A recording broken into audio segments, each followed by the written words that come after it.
नमस्कार मंडळी, welcome back to my channel. मी शिवानी तुम्हा सर्वांचं माझ्या यूट्यूब चॅनलवर अगदी मनापासून स्वागत करते. आज आपण ना नाश्त्यासाठी ना 1 वाटी रवा आणि 1 वाटी ताक पासून मस्त भन्नाट रेसिपी बनवतोय. त्यासाठी सुरुवातीला एका मिक्सरचं भांडं घेतलं, त्यामध्ये 2 ते 3 इतक्या हिरव्या मिरच्या घेतल्या. आता तिखट कसं हवा ह्यावरती तुम्ही हिरव्या मिरच्याचं प्रमाण कमी किंवा अधिक पण करू शकता. त्यानंतर इथं मी अर्धा इंच आल्याचे काप घेतले आणि 5 ते 6 पाकळ्या लसणाच्या घेतलेल्या आहेत. आता ह्या पण आपण मिक्सरमध्ये घालतोय आणि थोडंसं ओबड-धोबड असं हे सगळं वाटून घ्यायचं किंवा तुमच्याकडे खलबत असेल तुम्ही खलबत्त्यामध्ये पण हे ठेचून घेऊ शकता. पण मिक्सरमधून अगदी पटकन होतं म्हणून मी मिक्सरमधून करून घेते. तर हिरवी मिरची आणि लसूणची बघा हे ओबड-धोबड असं आपलं वाटण तयार झालं. आता हे एका साईडला ठेवून देऊयात. त्यानंतर इथं आता बघा मी ज्या वाटीने रवा घेतला होता त्याच वाटीने मी 1 वाटी इतकं ताक घेतलं. ताक नसेल तुम्ही तर दही पण घेऊ शकता आणि त्याच वाटीने बघा आपण 1.5 वाटी इतकं पाणी घालतोय. 1 वाटी ताक आणि 1.5 वाटी पाणी. आता पाण्याचं प्रमाण तुम्ही थोडं जास्त किंवा कमी पण करू शकता. त्यानंतर आता एक बारीक चिरून घेतलेला कांदा आपण ह्याच्यामध्ये घालतोय. बारीक चिरून घेतलेला टोमॅटो घालायचा. त्यानंतर मगाशी आपण हिरवी वाटण करून घेतलं तर ते संपूर्ण वाटण पण ह्यामध्ये घालायचं आणि रवीनं किंवा अशा पद्धतीने का विस्करनं हे सगळं बघा चांगलं असं ढवळून घ्यायचं किंवा छान असं घोटून घेणार आहोत. आता जर दही असेल ना तर तुम्ही इथं अर्धी वाटी दही घेऊ शकता.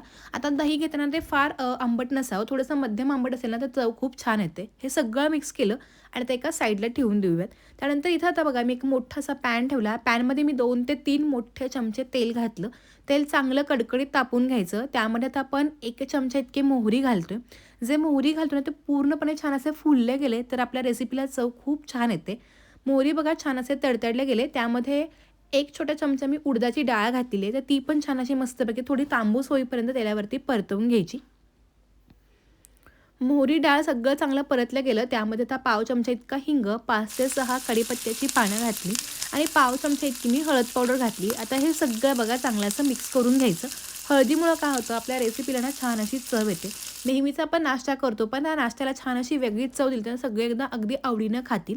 आणि त्यानंतर बघा 1 वाटी इतका रवा घेतला, जो आपण उपम्यासाठी वापरतो तोच रवा घ्यायचा. आता ना गॅस अगदी मध्यम करायचा आणि तेलावरती हा रवा सगळा चांगला भाजून घेणार आहोत. जेणेकरून रव्याचा जो काही कच्चेपणा आहे तो पूर्णपणे निघून जाईल. रवा भाजताना ना अजिबात गडबड करायची नाही, कारण जर रवा कच्चा राहिला तर अगदी चिकट अशी ही रेसिपी तयार होते. त्यामुळे रवा चांगला असा भाजून घ्यायचा. नेहमी तर आपण रव्याचा उपमा करतो किंवा रव्यापासून ना मस्तपैकी असे वेगळे उत्तापे करतो. बऱ्याच जणांना मी ताक सांगितले म्हणून वाटलं असेल की आपण आज वेगळ्या प्रकारचा उत्तापा करतो, पण अजिबात नाही. ही रेसिपी ना साऊथ इंडियन स्टाईल रेसिपी ना अगदी तशीच लागते, म्हणून मी ही रेसिपी ना अगदी परफेक्ट प्रमाणामध्ये बनवली. जर तुम्हाला आजची रेसिपी आवडली आणि तुम्ही करून बघितली तर ती कशी झाली हे मला कमेंट करून पण नक्की सांगा.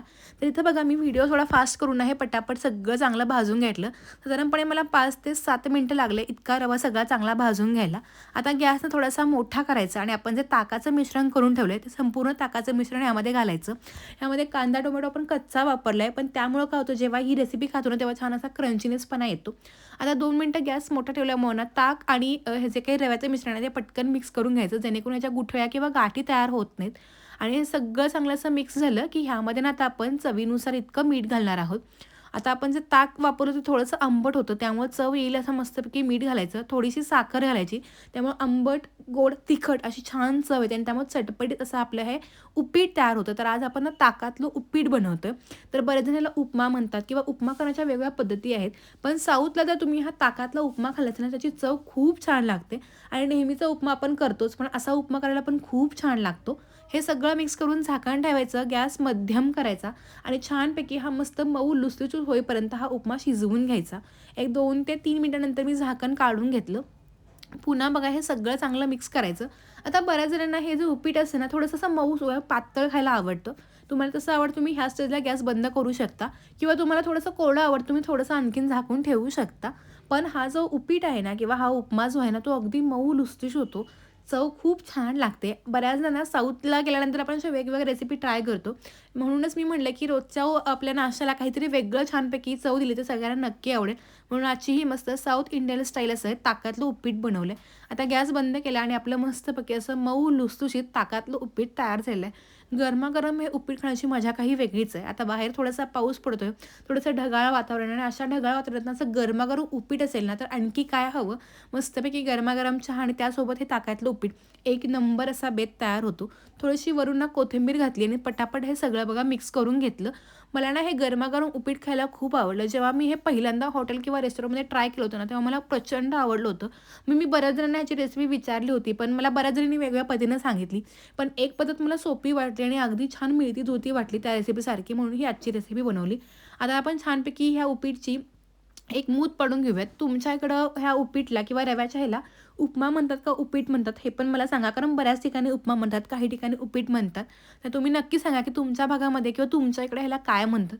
तर मस्तपैकी असं आपलं हे गरमागरम असं ताकातलं उपीट तयार झालं. वरून थोडीशी कोथिंबीर आणि बारीक शेव घालायची आणि मस्तपैकी हा आजचा नाश्ता तयार झालेला आहे. तर तुम्हाला देखील आजचा नाश्ता आवडला असेल तर व्हिडिओला लाईक करून व्हिडिओ कोणत्या गावातून, कोणत्या शहरातून पाहताय हे मात्र मला कमेंट करून सांगायला विसरू नका. जेणेकरून मला कळेल की माझे व्हिडिओ कोणकोणत्या गावामध्ये बघितले तर बघता क्षणी तोंडाला पाणी सुटणार असं मस्तपैकी ही नाश्त्याची रेसिपी तयार झाली. अगदी मऊ लुसलुशीत. पुन्हा अशाच छान आणि सोप्या रेसिपीसोबत भेटणार आहोत. तोपर्यंत मस्त राहा, खात राहा आणि सगळं स्वतःची काळजी घेत राहा. धन्यवाद. बाय.